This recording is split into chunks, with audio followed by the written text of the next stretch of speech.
Assalamualaikum warahmatullahi wabarakatuh. Berjumpa kembali dengan saya, Akadun.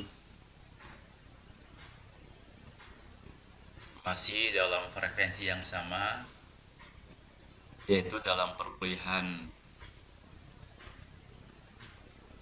program studi administrasi negara atau administrasi publik dengan acara yang berbeda. Pada kesempatan kali ini, kita akan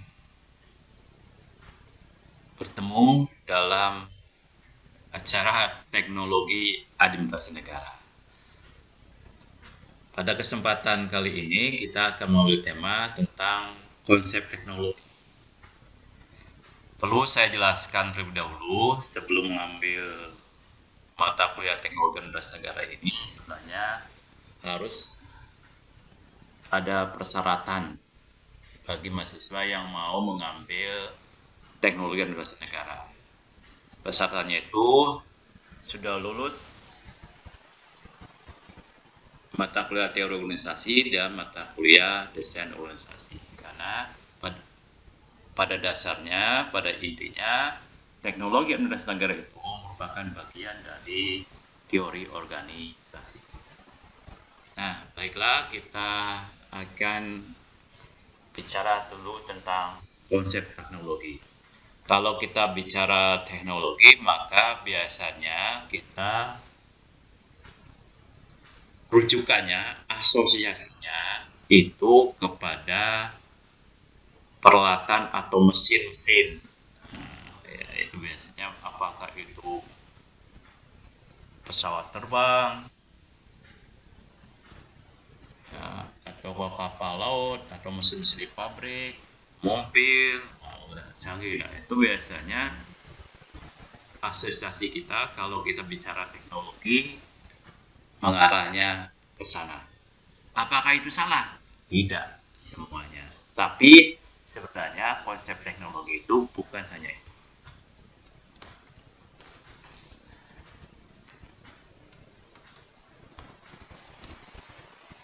Nah, apa yang diasosiasikan kita itu biasanya pengertian teknologi secara sempit.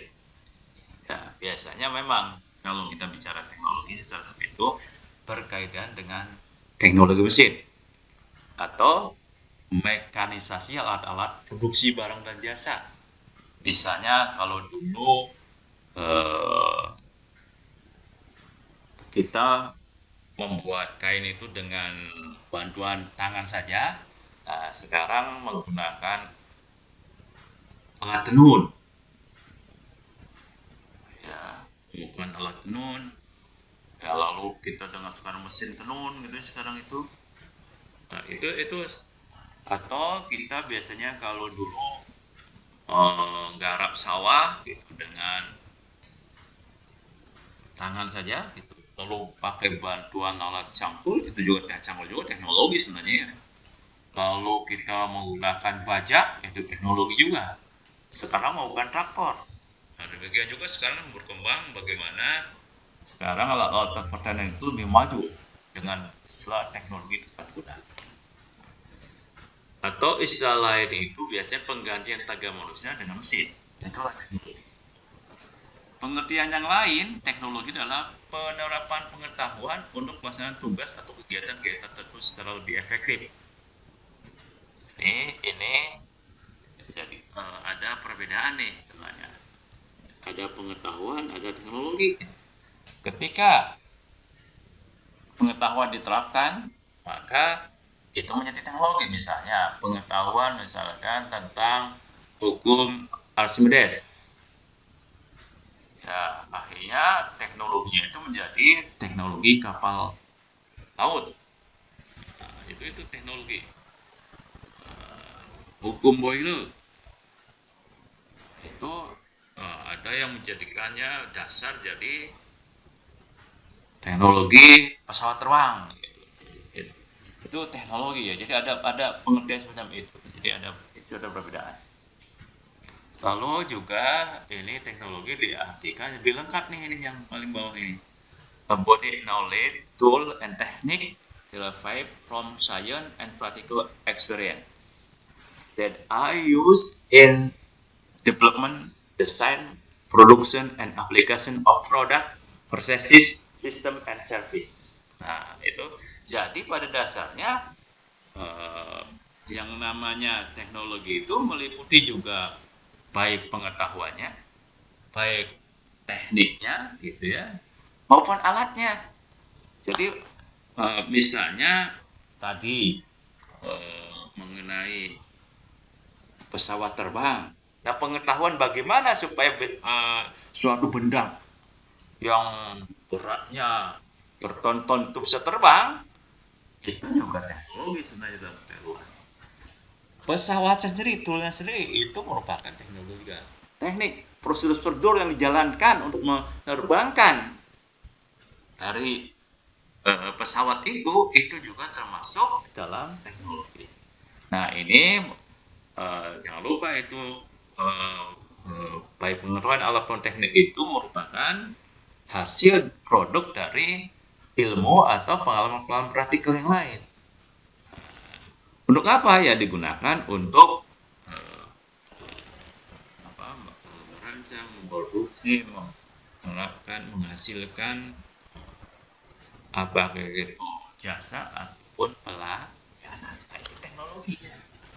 Jadi sangat-sangat luas sekali pengertian teknologi yang baru. Dan itu benar semua, sebenarnya ya. Tidak ada yang salah sih. Tapi yang ada teman.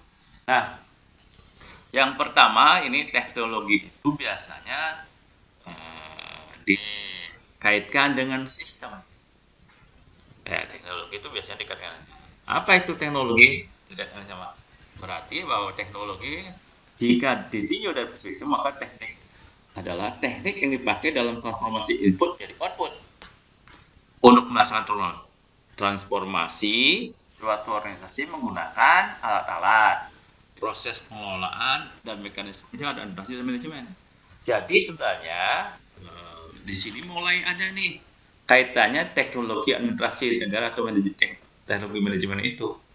Pada dasarnya kalau dari perspektif sistem itu adalah teknik atau metode atau cara yang dipakai dalam transformasi input menjadi output. Misalnya terigu menjadi kue tar. Nah, apa itu teknik yang dipakai transformasinya jadi prosesnya gitu ya. Oke. Apa proses yang digunakannya? Itu juga termasuk teknologi. Ya, teknologi yang tadinya membuat inputnya itu berupa tenaga pendidik, lalu sarana prasarana pendidikan, lalu ada anak didik atau peserta didik, ada kurikulum, ada pengetahuan yang mau disampaikan. Nah, itu merupakan input, lalu ditransformasi, gitu, diolah, diproses, dikonversi, gitu ya, dengan kegiatan-kegiatan mulai dari pembuatan kurikulum, pembuatan satuan acara perkuliahan atau RPS, gitu ya. Lalu dibuat juga jadwal, ada proses belajar mengajar, ada proses evaluasi, terus gitu, ada proses ujian gitu ya. Akhirnya itu kegiatan transformasinya itu menjadi output. Jadi misalkan lulusan suatu satuan pendidikan. Nah, itu semuanya disebut dengan teknologi juga kalau begitu ya. Jadi sekali lagi teknologi itu bukan hanya dalam kaitannya dengan mesin, tapi proses pengolahan dan tugas pekerja yang merupakan inherent bagi kegiatan administrasi manajemen itu termasuk teknologi. Saya kira ini sudah harus dipahami ya. Jadi kalau asosiasi kita tentang teknologi harusnya sudah berubah dengan penjelasan yang saya berikan tadi. Nah, memang kalau kita lebih mendalam lagi, kalau kita lihat teknologi itu ada yang namanya hardware, perangkat keras. Kalau di dalam komputer biasanya kan gitu. Perangkat kerasnya berarti hardware-nya itu dari mulai CPU ya. CPU itu ada bagian-bagian lagi di situ. Ada hard disk ya, ada power supply, ada IC gitu ya, ada mainboardnya gitu ya, sampai pada printer gitu ya, speaker gitu lah. Itu bagian dari perangkat keras. Lalu ada organware, organisasinya. Jadi organisasi termasuk juga teknologi ya. Jadi kalau misalkan ada suatu universitas, suatu dinas, satu kabupaten, suatu negara kesatuan Indonesia, itu juga teknologi. Ya, organisasi juga kan. Lalu informasinya juga teknologi, termasuk di dalam itu yang perangkat lunak ya. Software itu banyak masih, lalu manusianya, firmware-nya itu manusia juga salah satu bagian dari teknologi kan, yang sebagai tahu ya. Tadi itu misalnya yang saya jelaskan mengenai teknologi berbasis sistem tadi gitu ya, mengenai suatu satuan pendidikan organisasi, pengetahuan informasi. Nah, serana bisa perangkat keras, bisa perangkat lunak gitu. Dan manusianya yang sangat penting itu. Nah, oleh karena itu teknologi bukan hanya perangkat keras saja, melainkan setiap kegiatan organisasi, informasi, pengetahuan, dan mindset manusianya sendiri itu. Tadi termasuk dalam kategori teknologi. Nah, sekali lagi, pada teknologi pada dasarnya cara untuk mencapai suatu tujuan atau hasil atau outcome yang diinginkan. Sasaran dan tujuan atau output yang biasanya dikonseptuasikan sebagai produk atau pelayanan. Pemanfaatan teknologi, penggunaan teknologi pasti berkaitan dengan tujuan tertentu. Biasanya di dalam kerangka menghasilkan produk atau pelayanan tertentu atau outcome atau output tertentu kan gitu. Proses transformasi dalam organisasi di mana energi nalar dan intelektual digunakan menggunakan efisiensi pemanfaatan sumber daya lingkungan. Nah, ini ya sumber daya lingkungan. Jadi ini transformasi sumber daya lingkungan sebagai suatu inputnya ya. Jadi sumber daya lingkungan bisa dari sumber daya manusia, sumber daya alam, maupun sumber daya buatan. Jadi sumber daya buatan juga bisa dilakukan. Seperti itu sumber daya buatan bisa apa? Ya bisa gedung, ya bisa kursi, bisa komputer, laptop, HP gitu ya, atau jembatan, waduk, itu sumber daya buatan itu. Kalau sumber daya alam kita tahu ya, semua yang disediakan alam sudah, termasuk air, matahari gitu, itu sumber daya alam ya. Sumber daya manusia kita tahu sendiri ya. Nah itu di proses pengolahan semacam itu. Oleh karena itu, menurut Has itu bentuk atau jenis teknologi itu memiliki 3 macam bentuk ini. Ya, pertama ada objek fisik atau artefak. Ini yang termasuk barang-barang atau produk-produk, alat-alat, dan peralatan yang digunakan dalam produksi mereka. Jadi, pokoknya semua objek fisik atau artefak itu dalam suatu kegiatan organisasi itu merupakan jenis teknologi. Nah, ini kan biasanya yang pertama kali asosiasi kita kan ke objek fisik ini ya, walaupun masih terbatas yang namanya teknologi itu berarti dengan mesin-mesin. Tapi di dalam konsep ini, dalam konsep organisasi ini yang namanya teknologi itu mengenai objek fisik itu bukan hanya produknya saja, bukan hanya mesinnya, tapi hasil produk apapun gitu ya, termasuk ke dalam objek fisik. Yang kedua yang harus kita ketahui berdasarkan pemahaman tadi bisa disebutkan itu bahwa bentuk atau jenis teknologi itu mengenai kegiatan-kegiatan dan proses-proses yang menyangkut metode-metode produksi. Oleh karena itu kegiatan administrasi atau manajemen gitu ya, pada intinya adalah kegiatan teknologi. Jadi bagaimana manajemen pemerintahan, bagaimana manajemen pelayanan, bagaimana manajemen pembangunan yang dilakukan. Nah, itu kan merupakan proses-proses bagaimana menghasilkan suatu jasa barang gitu ya. Oleh karena itu kegiatan-kegiatan administrasi dan manajemen itu termasuk juga kegiatan yang bentuk jenis teknologi. Dan yang terakhir, menurut Hartz itu adalah pengetahuan yang dibutuhkan untuk mengembangkan, mengaplikasikan peralatan, alat-alat, metode untuk menghasilkan output tertentu. Ya, kalau di dalam organisasi yang mengolah atau industri manufaktur itu jelas kan, alat-alatnya, kegiatannya, itu jelas itu. Tapi yang lebih yang perlu dibutuhkan mungkin yang kita tidak dipahami gitu ya, bahwa pengetahuan bagaimana misalnya suatu pemerintah, suatu kementerian, suatu dinas menghasilkan suatu produk, baik itu barang dan jasa, itu diolah dari awal sampai akhir. Nah, itu banyak teori-teori administrasi publik atau administrasi negara gitu ya, yang bisa dipakai menjadi pengetahuan. Pengetahuan tentang administrasi publik itu termasuk ke dalam bentuk jenis teknologi. Nah, semoga mindset tentang teknologi setelah penjelasan ini dapat merubah kita semua. Ya. Nah, apa sih sekarang kita akan mendalami lagi tentang konsep teknologi ini? Apa sih teknologi kalau dilihat dari luar organisasi? Jadi kalau kita melihat suatu organisasi, gitu, kita kan ada pihak luar, misalnya kita melihat bagaimana kita melihat rumah sakit umum daerah, kita dari luar. Apa itu? Bagaimana kita melihat suatu perusahaan real estate, kita gitu ya, sebagai orang luar, kita bagaimana melihatnya. Lalu bagaimana kita melihat suatu satuan pendidikan. Nah, itu berarti kita melihat dari luar. Nah, kalau seperti itu teknologi dilihat dari luar organisasi, maka pada dasarnya adalah kemampuan masyarakat memberikan anggota-anggotanya dengan segala sesuatu yang dibutuhkan atau diinginkan masyarakat. Jadi sebenarnya teknologi dalam praktek di luar organisasi beri kemampuan masyarakat atau kemampuan organisasi itu memberikan anggotanya segala sesuatu yang dibutuhkan atau diinginkan masyarakat.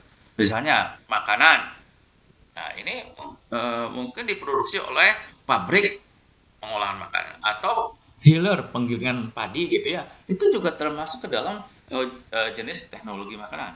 Pakaian, dari konveksi nih, perumahan, real estate, pendidikan, satuan pendidikan baru mulai dari tingkat TK gitu sampai kepada perguruan tinggi. Lalu kesehatan, ya kita memandangnya poliklinik, rumah sakit, gitu ya, itu sebagai suatu institusi atau organisasi menghasilkan suatu kesehatan. Nah, itu kalau kita lihat teknologi dari luar, dari apa yang dilihat, apa yang dihasilkan gitu. Jadi kita kalau melihat suatu dari prinsip teknologi dari melihat apa yang dihasilkan oleh suatu organisasi.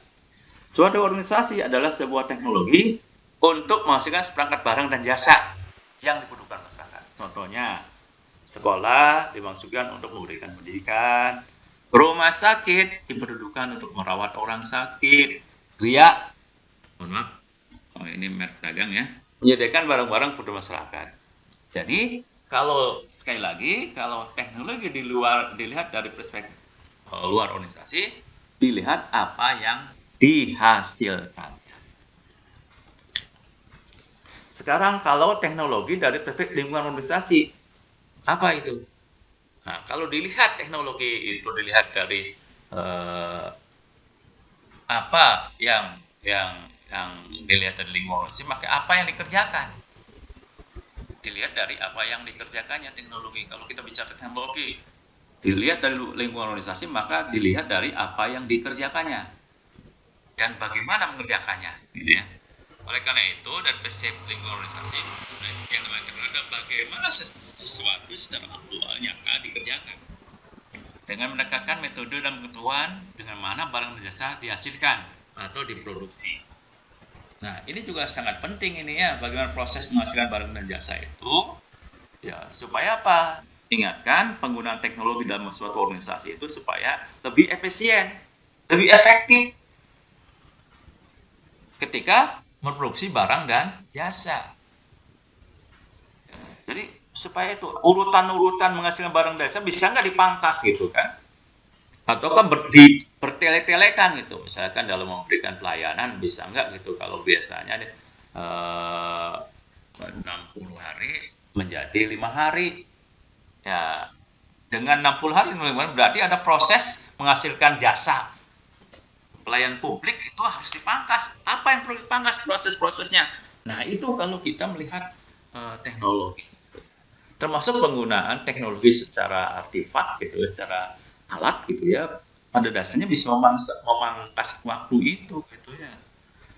Nah itu jadi ini pengertian teknologi secara nah sekarang kalau kita lihat teknologi dari perspektif unit kerja.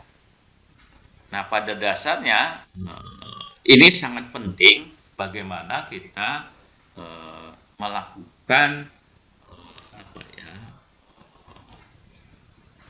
diferensiasi gitu ya, melakukan pembagian kerja mulai tadi teknologi dari luar organisasi, jadi melihat apa yang dihasilkan dulu gitu ya, jelas dulu harus apa yang dihasilkan, lalu bagaimana teknologi dari lingkungan organisasi bagaimana mengerjakannya. Nah kalau ini dari segi unit kerja berarti ini ya membagi-bagi lagi itu, jadi bagaimana menghasilkannya itu, menghasilkan suatu produk, suatu barang dan jasa itu dibagi-bagi lagi supaya efektivitas tadi ya. Ini lebih dalam lagi harusnya ini ya. Oleh karena itu kita tetap untuk teknologi dari perspektif unit kerja atau domain ini maupun dari satuan tugas itu kita harus melihat tadi prinsip 3 tadi supaya ini terjadi efisien dalam proses menghasilkan sesuatu, proses menghasilkan suatu produk itu harus lebih efisien. Nah, di dalam perspektif ini kita akan menjawab lagi tentang jenis atau bentuk teknologi tadi. Pada tingkat unit kita dapat menempatkan teknologi dalam marketing, akunting, kepegawaian dan finansial. Misalnya departemen suatu universitas atau fakultas di tingkat unit, teknologi digunakan untuk memberikan instruksi kepada mahasiswa termasuk misalkan objek-objek fisik seperti ruang kelas, bangku, kursi, papan, tulis, notebook, infocus, fotokopi, whiteboard. Nah itu pasti ada digunakan itu di dalam suatu kegiatan di suatu fakultas. Lalu ada kegiatan-kegiatan atau proses seperti mendidik, mengajar, diskusi, latihan-latihan, kerja kelompok dan ujian. Nah itu harus kita tracing betul itu. Benar nggak itu apa yang proses yang dilakukan? Benar nggak alat yang kita dipakai di situ? Ya, lalu pengetahuan dari disiplin akademik dan bagaimana mahasiswa belajar. Nah, ada pengetahuannya apa? Bagaimana? Lalu bagaimana mahasiswa belajar? Nah itu pengetahuannya. Jadi ada inti pengetahuan disiplin ilmunya sendiri maupun bagaimana metode mengajarnya. Nah itu semua di dalam suatu fakultas atau departemen. Jadi ada semacam itu ya. Nah itu nanti kita bisa dikonversikan apakah benar yang kita lakukan untuk teknologi ini, untuk apa yang dihasilkan, bagaimana prosesnya benar tidak. Lalu kan setiap proses tadi membutuhkan teknologi, ya, terutama objek fisiknya benar nggak yang dibutuhkan seperti itu, atau kan sebenarnya nggak dibutuhkan misalkan sekarang itu tidak perlu lagi diperlukan papan tulis atau whiteboard gitu ya. Nah itu apakah harus double gitu atau tidak? Sekarang tidak perlu lagi diperlukan bangku ya, tapi yang perlukan kursi-kursi gitu ya. Nah itu bisa lebih efisien gitu kalau begitu, termasuk kluster-klusternya seperti apa gitu ya, yang lebih tepat, lebih efisien dan efektif. Saya kira ini juga bisa diterapkan di dalam organisasi-organisasi lain atau unit kerja di tempat lain gitu. Apakah itu di pabrik, apakah di pemerintahan, semacam hal semacam itu.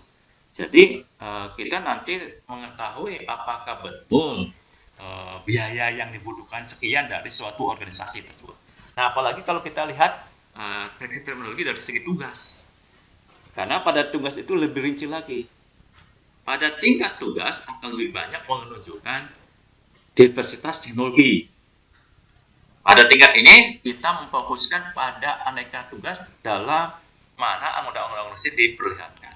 Misalnya teknologi tugas untuk menulis naskah ujian yang kita gunakan.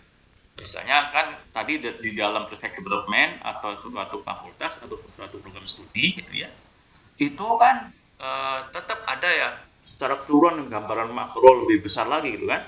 Nah, sekarang satu bagian dari kegiatan proses di dalam tugas untuk suatu departemen itu adalah misalnya untuk menulis naskah soal aja. Yang diperlukan apa webpage-nya? Webpage-nya termasuk komputer, printer, kertas, mesin fotokopi, sekarang mungkin kebutuhan internet sekarang ya. Internet kalau menuliskan misalkan kita menulis soal di Google Formulir kan berarti harus memerlukan internet juga gitu, harus memerlukan pulsa juga gitu ya. Nah, itu jelas itu nanti apa yang masih dibutuhkan. Lalu kegiatan-kegiatan termasuk memformulasi pertanyaan-pertanyaan, mengetiknya ke dalam komputer, menyusun, memproses ujian, mengoreksi hasil, mencetak, memfotokopi. Dan pengetahuan tentang konsep objek dan teori tentang bagaimana tes itu untuk menguji penguasaan hasil belajar. Sehingga kalau setiap unit organisasi gitu ya, ini melakukan kegiatan itu bisa menghasilkan A berapa itu.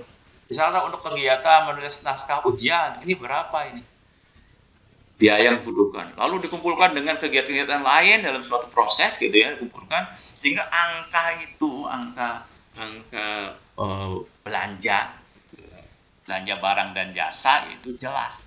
Nah, ini coba kalau kita pakai perspektif teknologi dengan pengelola organisasi seperti ini, maka kita jelas itu untuk mengevaluasinya, mengawasinya jelas itu.